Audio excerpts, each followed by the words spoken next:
Hyderabad cricket association 2026-27 season కోసం cricket operations director గా మాజీ టీమిండియా క్రికెటర్ అంబటి రాయుడును నియమించారు.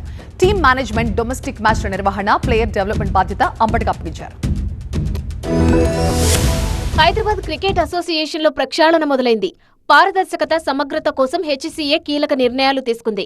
2026-27 సీజన్ కోసం క్రికెట్ ఆపరేషన్స్ డైరెక్టర్ గా అంబటి రాయుడిని నియమించారు.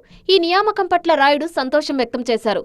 హైదరాబాద్ సహా తెలంగాణ రాష్ట్రంలో ఉన్న అపారమైన క్రికెట్ ప్రతిభను వెలికితీయడంపైనే తాను ఎక్కువ దృష్టి సారిస్తానని రాయుడు స్పష్టం చేశారు. ఇక్కడి యువ క్రీడాకారులు దేశానికి ప్రాతినిధ్యం వహించేలా వారిని తీర్చిదిద్దడమే తన లక్ష్యమని వివరించారు. టీమ్ మేనేజ్మెంట్, డొమెస్టిక్ మ్యాచ్ల నిర్వహణ, ప్లేయర్ డెవలప్మెంట్ బాధ్యత అంబటి రాయుడికి అప్పగించారు. మెరిట్ ఆధారంగా ఆటగాళ్లకు అవకాశాలు కల్పిస్తానని అంబటి రాయుడు తెలిపారు.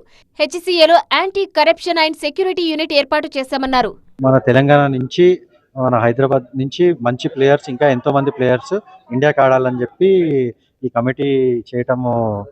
క్రికెట్ అనేది కరప్షన్ ఫ్రీగా ఉండటము, క్రికెట్లో సెలెక్షన్స్లో ఏమి ఇన్ఫ్లుయెన్స్లు, వేరే బయట ఇన్ఫ్లుయెన్స్లు ఏమి రాకుండా చూసుకోవటము. అదే కాకుండా ఏమన్నా ప్రాబ్లమ్స్ వచ్చినా కానీ యాంటీ కరప్షన్ యూనిట్ ఒకటి సెటప్ చేశారు.